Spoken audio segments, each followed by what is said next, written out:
Hey guys, welcome back to the ET Experience. My name is Eric Tavares. Today is October 31st, 2017. It's Halloween. I'm not doing anything traditional, or actually I am. I'm doing something very spiritual. I'm honoring my ancestors today that have died on the physical plane and gone to heaven by telling the stories and who they are and who they were to me so that their lives can live on through me telling other people about who they were. Now I'm going to honor my Uncle Eddie, but I call him my Ankle Eddie because that's how I said it growing up. And when I was growing up with him, I was his Flathead. And that was just my name because my back of my head's flat, and I embrace it and I love it. And that's just always been something. So my Uncle Eddie, I'm not sure, it's Eddie Crosco, Ankle Eddie, that's what I'm calling him. And he passed away of a sudden stroke, I believe. And this happened maybe 10 years ago, almost 10 years ago, I'm not sure. I'm just going to tell you my memories of my Uncle Eddie and the stuff that I remember about him because he was a very great man. My father left me at the age of 6 when my parents divorced. My father didn't leave me. Well, I don't really want to go into that.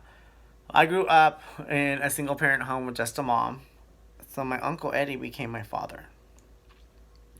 And so my cousins became my brothers. My cousin Amy became my sister. And my aunt became my second mom. And my mom was still my mom. And I grew up in an amazing family. But my Uncle Eddie was my only father figure until my mom remarried in the 8th grade. My Uncle Eddie used to pick me up in the morning, take care of me, babysit me during the day when he was unemployed, pick me up from school. The man fed me. He taught me discipline. He taught me how to work on cars.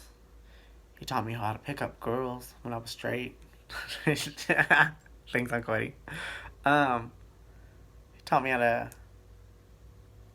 do a lot of stuff. He taught me about Mexican music.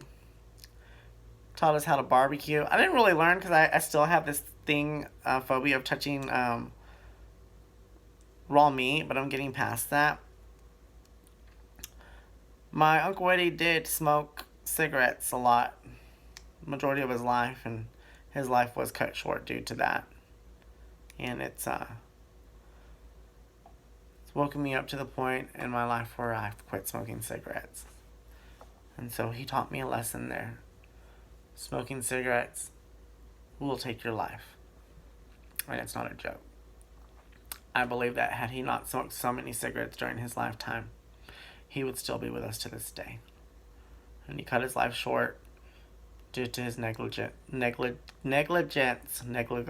know what it's called. Due to his lack in self-care.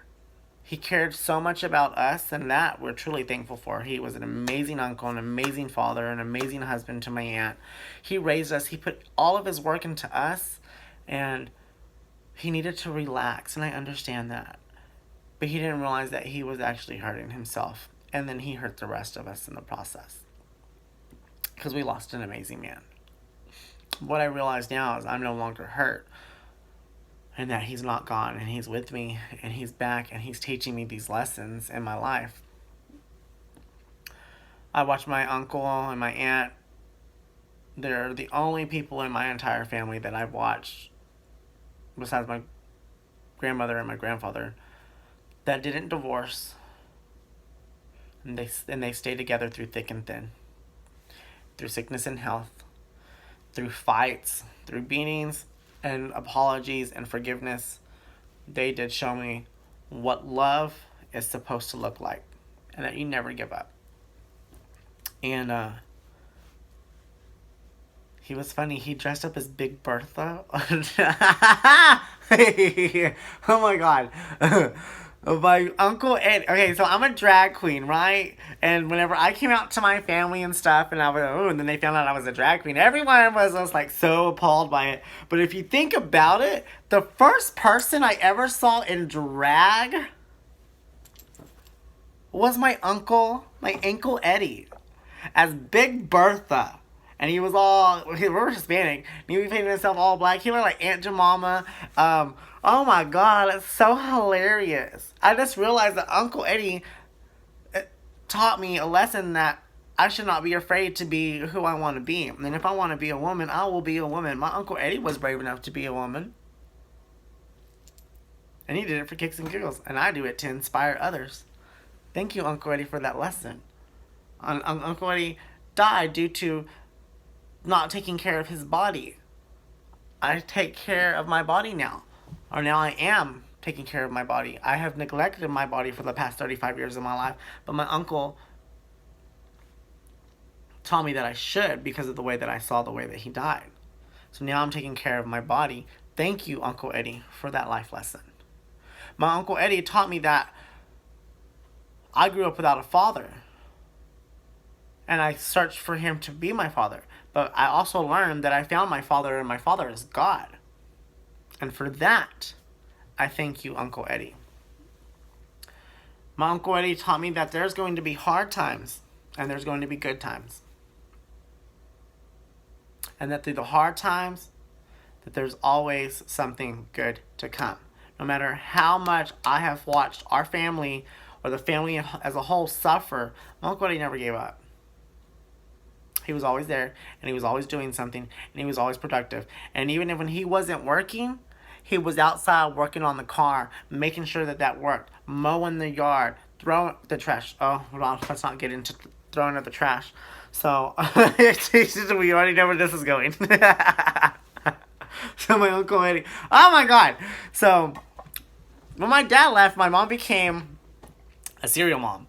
She was very like neat freak, mommy dearest, mop this, do that, do this, and I hated cleaning for the longest time. I hate cleaning still to this day. Like if I could turn this camera around, you would just like, oh girl, what is going on? And I'd be like, yeah. So I would go to my Uncle Eddie's thinking, cool, I'm gonna go stay the weekend at my aunt and my uncle's and go hang with my cousins, and I would think that they would get all the chores, but no. Uncle Eddie still made me clean house. And one day I had it. I think I was in 7th, 6th grade. And he told me to go throw the trash, and I ran away. I ran away with a trash can, crying. They had to go looking for me. And everyone was like, what is going on with you? And I was like, my mom makes me throw the trash like every day.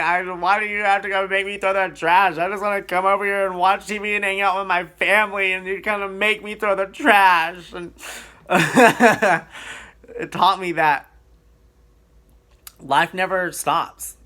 You never get a break. There's never a break in life. Okay? You're always got to work, and you've always got to want to do something better with yourself. It doesn't matter where you're at. And that it's always better to do something for others. And so I was I acted like a fool. I was a kid, okay? And, yeah. He was a really good man, and I miss him.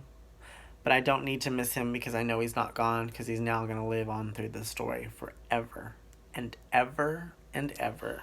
I honor my Uncle Eddie, my Ankle Eddie. Flathead loves you. I miss you. I wish I could get my Aunt Dana to stop smoking cigarettes, for she'll be next. And her life's going to get cut short for her negligence to her body and to her health. So I hope that she watches this to see that through Uncle Eddie, he taught us that we should take care of our bodies or we die. And I'm now learning to take care of my body. Aunt Dana, I hope that you stop smoking cigarettes. I hope and I pray to God that you will freaking realize that I'm gonna make a video about you one day. And then I say, my Aunt Dana woke up and she realized that there was more to life than a cigarette. I love you all. I love you, Uncle Eddie. I will see you on the other side. Pieces. Don't forget, Dallas Stars beat the 49ers. Woo! Yes! I love soccer. Anywho, love you, Uncle Eddie. Talk to you later. Mwah.